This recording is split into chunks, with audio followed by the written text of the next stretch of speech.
जिसकी लाठी उसकी भैंस, ये जिसको चाहे बंद कर दे, किसी भी तरीके से मुकदमे में फंसा सकते हैं। उन्होंने तो बहुत हेट स्पीच दी है, मरे मुलायम काशी राम, प्रेम से बोलो जय श्री राम। कल हमारे पॉकेट में कट्टा और चाकू रख के कह देंगे कि जो है इनके पॉकेट से कट्टा मिला, चाकू मिला, हीरोइन बरामद हुआ, हमको भी बंद कर सकते हैं, वो तो उनके पावर में। तो आखिर ये सरकार चाहती क्या चाहती है कि अपोजिशन को हमेशा के लिए खत्म कर दिया जाए, कुचल दिया जाए? तो क्या अपोजिशन के बगैर कोई सरकार रहती है? सरकार नहीं चाहती कि हमारे खिलाफ कोई बोले, वो तो रामभद्राचार्य जी एक बहाना। आज अपोजिशन मजबूत होगा तो उतनी मजबूती से सरकार चलेगी, अपोजिशन कमजोर होगी तो सरकार नहीं चल पाएगी। अघोषित आपातकाल है, बोलने की आज़ादी नहीं है हमें, लिखने की आज़ादी नहीं है हमें।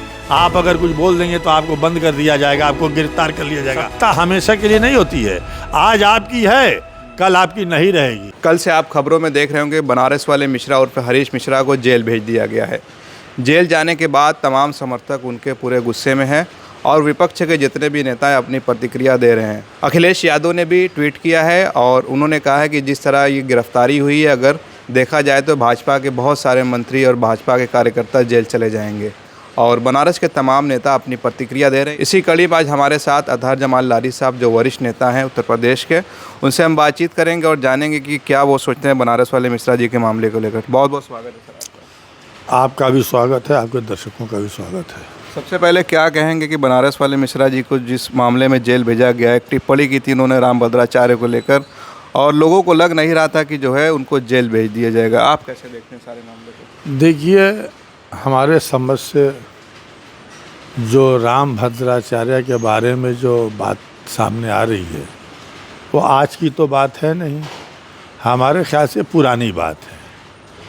और पुराने मुद्दे को लेकर के किसी को गिरफ्तार करना हम समझ रहे हैं कि सरकार की तानाशाही है। देखिए, दरअसल बात यह है, सरकार नहीं चाहती कि कोई हमारे ख़िलाफ़ बोले, कोई हमारे ख़िलाफ़ जो है आवाज़ बुलंद करे। इसलिए सरकार, ये मिश्रा जी ही की बात नहीं है, तमाम पत्रकारों से लेकर के तमाम सोशल एक्टिविस्ट से लेकर के जो लोग भी आज सरकार के ख़िलाफ़ बोल रहे हैं, तो किसी न किसी बहाने उनके ख़िलाफ़ मुकदमा किया जा रहा है, उनको हरेस किया जा रहा है कि कोई हमारे ख़िलाफ़ ना बोले। और आज सरकार की तलवार जो है तमाम अपोजिशन के लोगों के गर्दन पर लटक रही है और ख़ास तौर से अल्पसंख्यकों के ऊपर जो है ये तलवारें लटक रही हैं। अब जो मिश्रा जी का प्रश्न है, तो अब उन्होंने क्या कह दिया, कौन सा हेट स्पीच दे दिया? भाई, अगर रामभद्राचार्य जी के बारे में, भाई वो सही है कि वो आँख से उनको दिखाई नहीं देता, तो आँख से अगर दिखाई नहीं देता तो उसी पे उन्होंने अगर कोई शब्द इस्तेमाल कर दिया तो ये तो कोई हेट स्पीच में नहीं आती। अगर दिखाई देता और इस तरीके का शब्द इस्तेमाल करते तो एक बात सोची जा सकती थी, अपमानजनक टिप्पणी हो सकती है। तो आप तब सोचा जा सकता कि अपमानजनक टिप्पणी है। भाई, तो सही बात है कि उनको नज़र नहीं आता, उनको दिखाई नहीं देता। और उन्होंने तो बहुत हेट स्पीच दी है, मरे मुलायम काशी राम, प्रेम से बोलो जय श्री राम। हाँ, और एक दलितों और उसको ख़ास तौर से चमार बिरादरी के ऊपर उन्होंने बोला कि ये चाँद ही करते हैं, चमार जो है चाँद को पूछते हम, फलाना ही करते हैं। तो उनकी तो टिप्पणी इससे ज़्यादा जो है हेट स्पीच में आती है। इसी कड़ी में मिश्रा जी के अगर आप बयानों को सुनेंगे तो उन्होंने कहा कि उस टाइम जो है रामभद्राचार्य ने जो तमाम पंडित के अलग अलग 3 जिनके नाम है, जैसे उपाध्याय हो गए, त्रिवेदी हो गए, दीक्षित हो गए, चौबे हो गए, उनको कहा था कि जो है ये नीच ब्राह्मण, नीच अधम जाति के लोग हैं। अब बताइए, अब आप जो है नीच अधम ब्राह्मणों को भी कह रहे हैं। ब्राह्मणों की लोग पूजा करते हैं और बोलते हैं कि यही सनातन धर्मी असली है और इन्हीं से सीखना चाहिए, और उन्हीं ब्राह्मणों को आप नीच कर रहे हैं। आप नीच कर रहे हैं तो कोई मुकदमा नहीं। देखिए, बात दरअसल ये है कि सरकार नहीं चाहती कि हमारे खिलाफ कोई बोले, वो तो रामभद्राचार्य जी एक बहाना है। चूँकि बहुत से लोग हैं, उसमें मिश्रा जी भी हैं, जो सरकार के ख़िलाफ़ लगातार बोलते रहे हैं।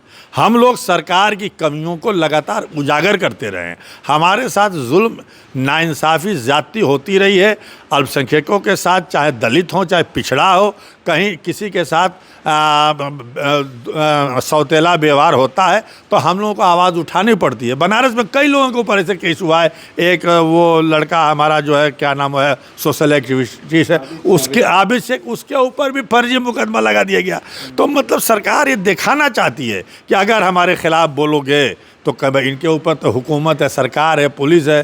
कल हमारे पॉकेट में कट्टा और चाकू रख के कह देंगे कि जो है इनके पॉकेट से कट्टा मिला, चाकू मिला, हीरोइन बरामद हुआ, हमको भी बंद कर सकते हैं। वो तो उनके पावर में है। जिसकी लाठी उसकी भैंस, ये जिसको चाहे बंद कर दे, किसी भी तरीके से मुकदमे में फंसा सकते हैं। लेकिन आपने अभी मोदी जी का जो है भाषण सुना होगा या प्रेस कॉन्फ्रेंस हो रही थी अमेरिका में, उन्होंने कहा था कि भारत एक लोकतांत्रिक देश है। तो ये नहीं मानते कि मोदी जी कह रहे हैं सही कह रहे हैं और आप लोग कह रहे हैं कि आपकी आवाज़ को दबाया? भाई मोदी जी तो कहते हैं सबका साथ, सबका विकास, सबका विश्वास, सबका प्रयास। इस पे अमल कहाँ हो रहा है? हाँ, तो अमेरिका में जाके बता रहे हैं कि लोग, तो अमेरिका में अब देखिए उनके पास तो सवाल का जवाब नहीं था तो उन्होंने ये जवाब दे दिया। उस सवाल का जवाब ये नहीं था। हाँ, लोकतांत्रिक देश अमेरिका भी है, ये भी है, ठीक है। तो लोकतंत्र में अपोजिशन की आवाज़ को दबाई क्यों जा रही है, मैं ये पूछना चाहता हूँ।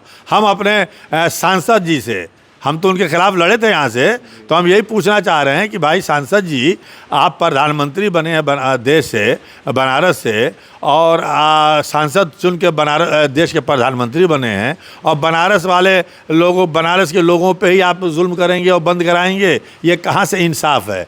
आप लोकतांत्रिक देश की बात करते हैं तो अब देश में लोकतंत्र है कहाँ? आप बताइए, कहीं दिखाई दे रहा है?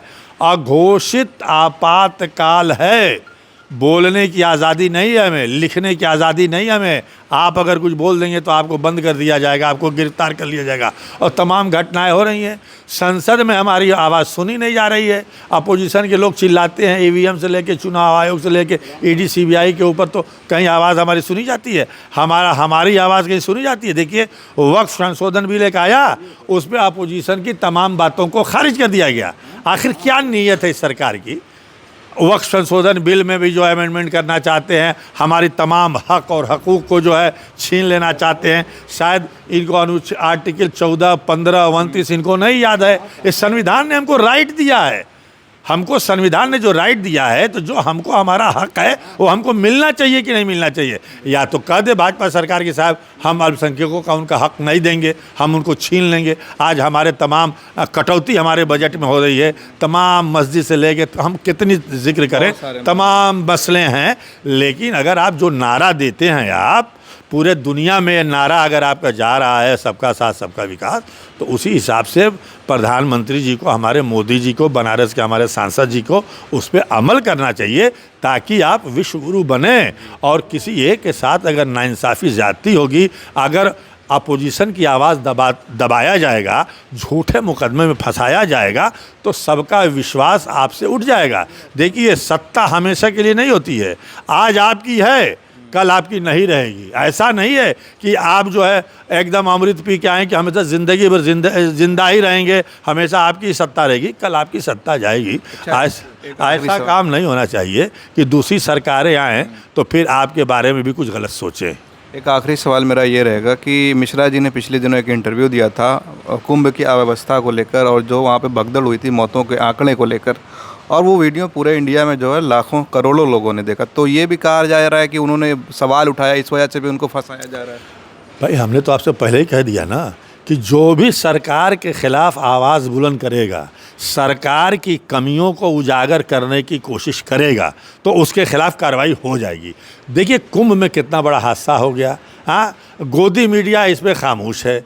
आज देखिए दिल्ली में कितना बड़ा हादसा हो गया, सुन रहे कि 18 लोग मर गए, उसमें 10 औरतें हैं, बच्चे हैं और लोग भी हैं, और इतना बड़ा हादसा हो गया। अखिलेश यादव जी के शासनकाल में 13 में एक हादसा, वो स्टेशन पे, तो भाजपा ने पूरे दुनिया में उसको जो है प्रचारित किया, और आज भी उसको बताते हैं लोग, जबकि कुंभ में हादसा नहीं हुआ था, वो प्लेटफार्म पे हुआ था। आज भी स्टेशन पे इतना बड़ा हादसा हो गया, इसकी जिम्मेदारी जो दिल्ली में हुआ उसकी कौन लेगा? आज क्या दुर्भाग्य है, आज कुंभ के श्रद्धालुओं के साथ जो इस तरीके की हादसाएं हो रही हैं। हमने तो लिखा है कि आखिर वो कौन सा जो है किसकी बदनीयती लग गई है जिससे जो है हमारे श्रद्धालुओं के ऊपर जो ऐसी मुसीबत आई कि जगह जगह हादसे हो रहे हैं, कहीं एक्सीडेंट हो जा रहा है, कहीं दिल्ली में हादसा हो जा रहा है, कहीं कुंभ में हादसा हो रहा है। और अखिलेश जी ने तो यही सवाल पूछा ना, सारे लोगों ने यही सवाल ना पूछा कि भाई आप जो है डिजिटल कुंभ और फलाना कुंभ और रोज़ आप गिनती कर ले रहे हैं कि आज इतने लोग कुंभ में स्नान करने के लिए आए, इतने श्रद्धालु आए, तो आप आज तक गिनती नहीं कर पाए कि कितने लोग मरे। आज तक आपने गिनती बताया नहीं, छिपाया क्यों? ये भी तो सामने आनी चाहिए, कितने लोग बने, क्या क्या नाम था, आप क्या छिपाना चाहते हैं? आप जो उनको ये दे रहे हैं, मुआवजा दे रहे हैं, उसको छिपाना चाहते हैं, या ये नहीं दिखाना चाहते कि इतने लोग हादसे में जो है एक्सपायर हुए हैं? देखिए, स्वामी और मुक्तेश्वरानंद जी ने थोड़ा बोल दिया तो उस पर कितना उनको ट्रोल किया गया। उन्होंने बोल दिया कि 6 जगह हादसा हुआ, इतने लोग मरे, हमसे फलाना एक अधिकारी ने बताया। तो आज भाजपा के लोग और सरकार के लोग चाहते नहीं। अरे भाई, सरकार, लोकतंत्र वो है जो अपोजिशन आपकी कमियों को गिनाए, आपकी कमियों को बताए तो आप उस पर अमल करें। डॉक्टर लोहिया ने कहा था कि अगर सड़कें वीरान हो जाएंगी तो संसद आवारा हो जाएगा।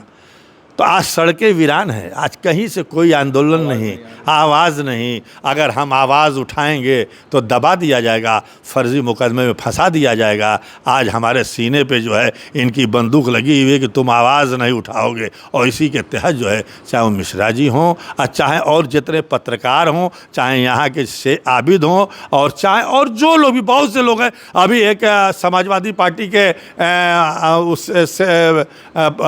वो मीडिया वाले थे और व्यापार सेल के राष्ट्रीय अध्यक्ष थे, उनको भी बंद कर दिया गया। हाँ, निशांत को। तो आखिर ये सरकार चाहती क्या चाहती है कि अपोजिशन को हमेशा के लिए ख़त्म कर दिया जाए, कुचल दिया जाए? तो क्या अपोजिशन के बगैर कोई सरकार रहती है? अपोजिशन के बगैर कोई सरकार चल सकती है?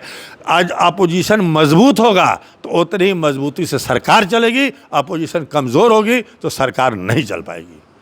चलिए, बहुत बहुत शुक्रिया हमसे बातचीत करने के लिए। हम बात कर रहे थे अतहर जमाल लारी साहब से, जो बनारस में पूर्व प्रत्याशी रहे हैं, और बनारस वाले मिश्रा जी को जिस तरह से लेकर विपक्ष अपना आंदोलन तेज़ कर रहा है। अब देखने में आ रहा है कि कहीं कहीं जो है अभी छात्रों के भी आंदोलन की बात हो रही है कि शहर में होने को है। और तमाम अपोजिशन के जो लीडर हैं, कल कचहरी में भी सुनने में आ रहा है कि जाकर वहाँ पे लोगों, बड़े अधिकारियों से मिलेंगे। बाकी आप हमारे साथ बने रहिए। आप देख रहे थे खोज खबरिया, बनारस से मैं अवैध। बहुत बहुत शुक्रिया।